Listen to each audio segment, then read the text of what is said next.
আমি কংগ্ৰেছ দলে জয় বাপু, জয় ভীম, জয় সংবিধান আমি এটা কাৰ্যসূচী হিচাপে লৈ পালন কৰিছোঁ।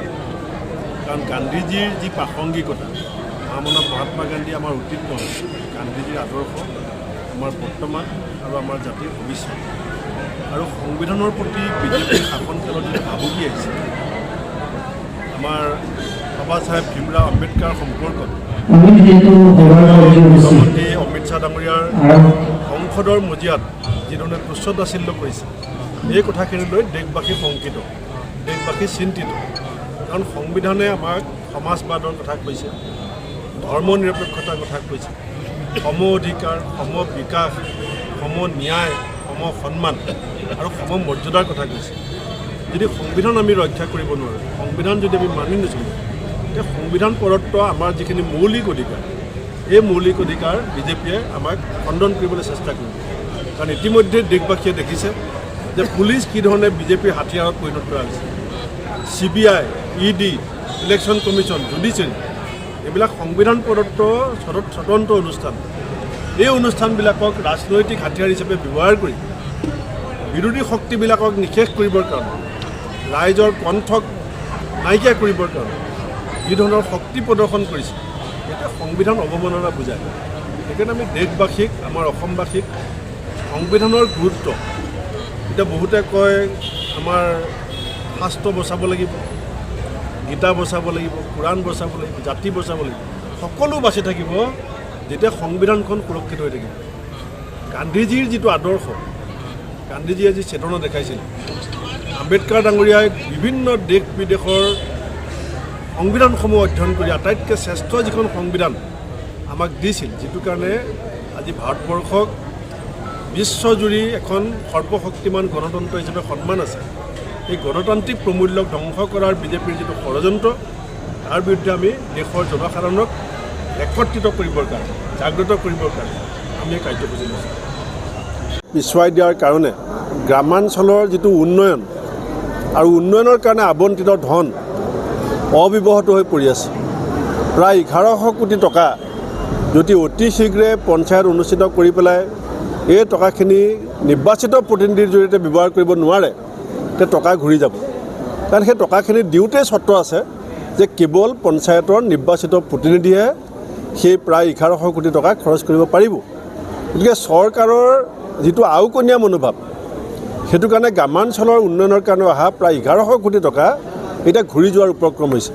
আমি এইটো কেতিয়াও কোৱা নাই যে পৰীক্ষা বন্ধ কৰি ইলেকশ্যন পাতক, কিন্তু যদি পৰীক্ষা শেষ হোৱাৰ লগে লগে চৰকাৰে পঞ্চায়ত ইলেকশ্যন ঘোষণা নকৰে, অসম প্ৰদেশ কংগ্ৰেছ কমিটি ন্যায়ালয়ৰ দ্বাৰস্থ হ'ব। কাৰণ ৰাইজৰ গ্ৰাম্য বিকাশৰ স্বাৰ্থত এই পঞ্চায়ত নিৰ্বাচন পাতিবৰ কাৰণে ন্যায়ালয়ৰ দৰ্জাত টুকুৰিয়াই হ'লেও আমি চৰকাৰক পঞ্চায়ত পাতিবলৈ বাধ্য কৰিম।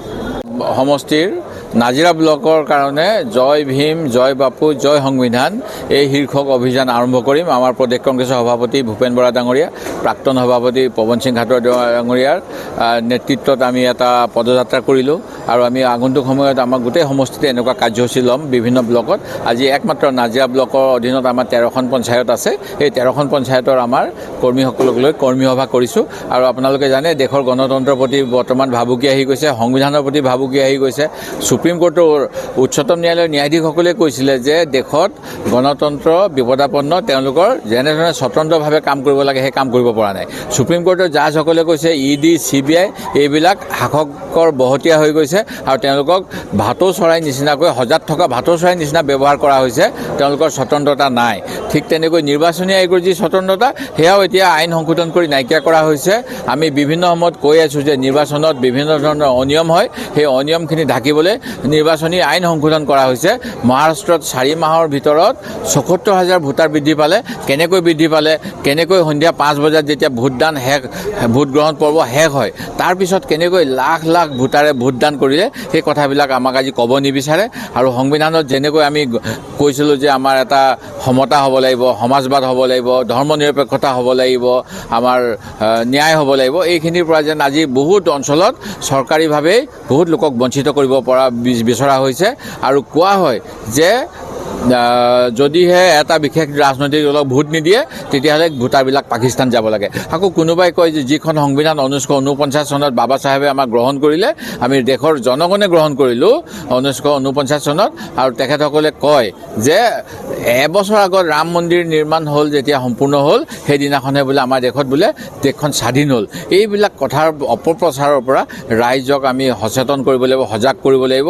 আৰু কংগ্ৰেছৰ নেতৃত্বত, মহাত্মা গান্ধীৰ নেতৃত্বত যেনেকৈ দেশৰ স্বাধীনতা আন্দোলন হৈছিল, তাৰ পৰৱৰ্তী সময়ত খাদ্যৰ অধিকাৰ, আমাৰ স্বাস্থ্যৰ অধিকাৰ, শিক্ষাৰ অধিকাৰ, কামৰ অধিকাৰ, এই গোটেইবিলাক অধিকাৰ কিন্তু কংগ্ৰেছে আইন কৰি দিছিলে। সেই কথাবিলাকৰ পৰা এতিয়া জনগণক আঁতৰাই ৰাখিব বিচৰা হয়। তেওঁলোকক 10 তাৰিখৰ দিনাখন কিছুমান বিনামূলীয়া বস্তু দিব বিচৰা হয়, যাৰ অৰ্থ হ'ল যে বিনামূলীয়া খাদ্য নাপালে কিনি আমাৰ দেশৰ নাগৰিকৰ অৱস্থা বেয়া হৈ যাব। আৰু যিসকলে কাম কৰি খায় তেওঁলোকৰ কাৰণে কোনো আঁচনি নাই, নিবনুৱাৰ কাৰণে চাকৰি নাই, আৰু যিসকলে শিক্ষিত হৈ শিক্ষকতা কৰি আছে, কলেজত অধ্যাপনা কৰি আছে, তেওঁলোকৰ কাৰণে আজি 23 তাৰিখতো দৰমহা নাই। আপোনালোকে এই গতিকে এই গোটেইবিলাকৰ বিৰুদ্ধে এটা পৰিৱৰ্তন লাগিব, জনগণক সচেতন কৰিবলৈ আমাৰ এই যাত্ৰা। শ্ৰম ত্যাগ স্বীকাৰ কৰি আত্মবলিদান দি আমাৰ দেশখন স্বাধীনতা লাভ কৰিছিলে, আৰু এই স্বাধীনতাৰ পিছত ডক্টৰ বাবা চাহেব আম্বেদকাৰৰ নেতৃত্বত আমাৰ ভাৰতবৰ্ষৰ সংবিধান ৰচনা হৈছিলে, যে আমাৰ দেশখন, আমাৰ দেশখনৰ যি চৰিত্ৰ, বিভিন্নতাৰ মাজত ঐক্যতা, এই চৰিত্ৰৰে আমাৰ সংবিধান মতে কি ধৰণে আমাৰ দেশ পৰিচালনা হ'ব, আমি এই সংবিধান গ্ৰহণ কৰিছিলোঁ। আজি কেন্দ্ৰ আৰু ৰাজ্যত থকা বিজেপি চৰকাৰৰ যিসকল নেতা আছে, তেওঁলোকৰ পূৰ্বসূৰীসকলে এই ভাৰতবৰ্ষৰ এই স্বাধীনতা আন্দোলনত তেওঁলোকে অংশগ্ৰহণ কৰা নাছিলে। সংবিধান ৰচনা কৰাটো তেওঁলোকৰ কোনো অংশ নাছিলে, আৰু সেইকাৰণে আজি তেওঁলোকে শাসনত থাকি পাকে প্ৰকাৰে সৰ্বসাধাৰণ ৰাইজৰ যি সাংবিধানিক অধিকাৰ, সেই অধিকাৰক খৰ্ব কৰাৰ এটা অপচেষ্টা চলিছে।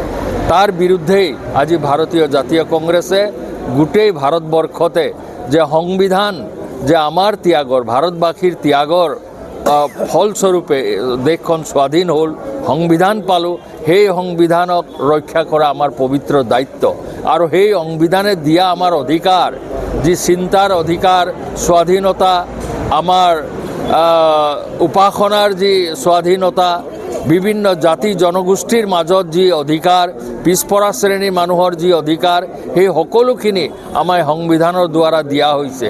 আৰু সেইখিনিকে যাতে আমাৰ ৰাইজে ভালকৈ বুজি লৈ এই বিজেপি চৰকাৰে তেওঁলোকৰ সংবিধান প্ৰদত্ত অধিকাৰবোৰ খৰ্ব কৰিছে, তাক যাতে আমি গণতান্ত্ৰিকভাৱে প্ৰতিহত কৰিব পাৰোঁ, তাৰ কাৰণে আমি সৰ্বসাধাৰণ ৰাইজক আহ্বান জনাইছোঁ। আৰু সৰ্বসাধাৰণ ৰাইজে এই দেশখনৰ মালিক, সৰ্বসাধাৰণ ৰাইজে হৈছে এই সংবিধান ৰক্ষা কৰাৰ ৰক্ষক। সেইকাৰণে সেই দায়িত্ব আমি প্ৰত্যেকজন নাগৰিকে পালন কৰিব লাগিব, আৰু সেই কথাকে প্ৰচাৰ কৰিবলৈ কংগ্ৰেছ দলে আন্তৰিকতাৰ চেষ্টা কৰিছে।